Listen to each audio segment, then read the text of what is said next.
చెప్తున్నానో రేవంత్ రెడ్డి నిర్ణయించుకోవాలి. రైట్ జయరాం గారు. రవళిరెడ్డి గారు, మీరు చెప్పండి, అసలు తెలంగాణ తల్లి విగ్రహాన్ని మార్చాల్సిన అవసరం ఎందుకు వచ్చింది? మీరు ఎలా సమర్థించుకుంటారు? గుడ్ మార్నింగ్ అండి. ప్యానెల్లో ఉన్న పెద్దలందరికీ నమస్కారము.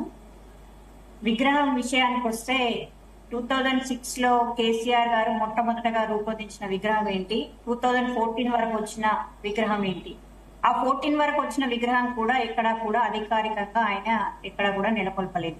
కేవలం ఊహాజనకంగా ఆయన చెప్పిండు, ఊరూరా వాళ్ళ కార్యకర్తలు పెట్టుకున్నారు. అంతకుమించి తెలంగాణ తల్లిగా ఐకాన్ గా ఎక్కడా కూడా గుర్తింపుగా లేదు అధికారికంగా.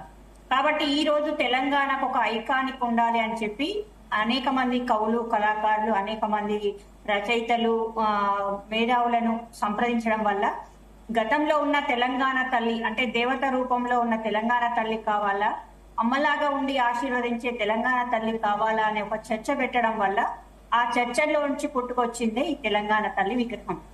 అయితే నేను ఒకటే అంటున్నా, ఈ రోజు కాంగ్రెస్ పార్టీ ప్రభుత్వం ఏర్పడి సంవత్సరం అయిన తర్వాత ఒక విగ్రహం ఒకటే ఏర్పాటు చేయలేదు. సంవత్సర కాలంలో అనేకమైన కార్యక్రమాలు తీసుకున్నది. అనేకమైన ఏవైతే వాగ్దానాలు చేసిందో అనేకమైన వాగ్దానాలు నెరవేర్చుకుంటూ అందులో భాగంగా ఒక పార్ట్ ఇది తెలంగాణ తల్లి విగ్రహం అనేది ఒక పార్ట్.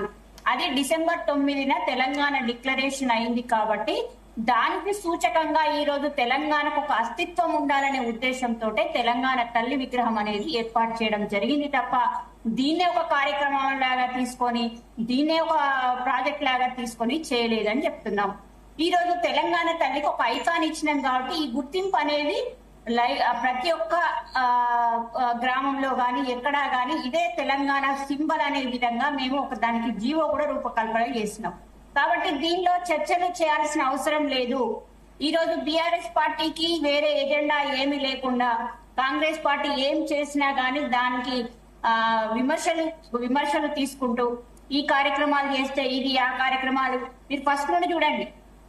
Day 1 లో ఏదైతే ఫ్రీ బస్ తీసిందో ఆ ఫ్రీ బస్ నుండి మొదలు పెట్టుకుంటే ఆటో డ్రైవర్లను రెచ్చగొట్టడం గాని, గ్రూప్ ఎగ్జామ్స్ తీసుకుంటే గ్రూప్ 1 ఎగ్జామ్ వాళ్ళకి పెట్టడం చేత కాదు, మేము పెట్టి దాన్ని సక్సెస్ఫుల్ గా నిర్వహిస్తే కూడా దాన్ని గ్రూప్ 1 పిల్లలను ఏ విధంగా రెచ్చగొట్టడం, ఇవన్నీ మనం చూస్తున్నాము. లగచర్ల ఇన్సిడెంట్ కూడా అందులో భూ నిర్వాసితులు లేకుండా కేవలం ఒక రాజకీయ పార్టీ నాయకుడు, ఒక ముఖ్య నాయకుని ప్రోద్బలంతో ఏ రకంగా కలెక్టర్ల మీద దాడి జరిగిందో చూసాం. ఇవన్నీ చూస్తున్నాం. గురుకులాలను పిల్లలు అంటే ఏదైతే మేము పిల్లలకు నాణ్యమైన విద్యను అందించి కాస్మెటిక్ ఛార్జీలు గాని, డైట్ ఛార్జీలు గాని పెంచి అందిస్తుంటే దాని నాణ్యతను దెబ్బతీయడం కోసం కూడా ఏ రకంగా కుట్రపూరితంగా వ్యవహరించారో అవన్నీ కుట్రలను ఛేదించడం వల్ల ఆ రోజు నుండి ఈ రోజు వరకు ఒక ఇన్సిడెంట్ కూడా జరగలేదు. ఇవన్నీ చూస్తున్నామంటే కాంగ్రెస్ పార్టీ ప్రభుత్వం చేసే ప్రతి కార్యక్రమం తీసుకుంటే బీఆర్ఎస్ పార్టీకి గుండెల్లో గుబులెత్తుతుంది. దానికి తోడు వంత పాడుకుంటూ బీజేపీ కూడా వాళ్ళకు వంత పాడుతున్నట్టుగా స్పష్టంగా అర్థమవుతుంది. వీళ్ళ నాయకులు అన్నారు విగ్రహం మారిస్తే, ఒక నాయకుడు అంటాడు విగ్రహం మారిస్తే తప్పేందని కేటీఆర్ ని ప్రశ్నిస్తే కింది స్థాయి నాయకులు మాత్రం విగ్రహం మార్చడం తప్పు తప్పు తప్పు అని మాట్లాడుతున్నారు. అంటే ఒక వర్గం ఏమో కేటీఆర్ కు సపోర్ట్ గా ఉంటది, ఒక వర్గం కేటీఆర్ కు సపోర్ట్ గా ఉండదు. బీజేపీలోనే 2 వర్గాలు ఉన్నాయనేది స్పష్టంగా అర్థమవుతుంది. కాబట్టి మేమేమంటున్నామంటే తెలంగాణ తల్లి అనేది ఒక ఐకానిక్, ఒక దేవతా రూపంలో కాకుండా అందరినీ ఆదరించే ఒక తల్లిలాగా ఉండాలనే ఉద్దేశంతో దాన్ని రూపకల్పన చేసింది. కాబట్టి దాన్ని ఇంత చర్చ పెట్టాల్సిన అవసరం లేదు, ఇంత రభస చేయాల్సిన అవసరం లేదు. కాబట్టి ఏ కార్యక్రమం తీసుకున్నా మేము చెప్తున్నాం కదా ఓపెన్ గా, మా కార్యక్రమాల లోపల ఏమైనా లోటుపాట్లు ఉంటే మీరు మీ సూచనలు ఆచరణాత్మకంగా తీసుకురండి, మేము దాన్ని చేసి చూపిస్తామని చెప్పిండు. లగచర్లలో వాళ్ళు ఫార్మా వద్దని చెప్పిండ్రు, వేరే ప్రాజెక్ట్స్ పెట్టమన్నారు, దానికి కూడా ముఖ్యమంత్రి గారు ఒప్పుకున్నారు.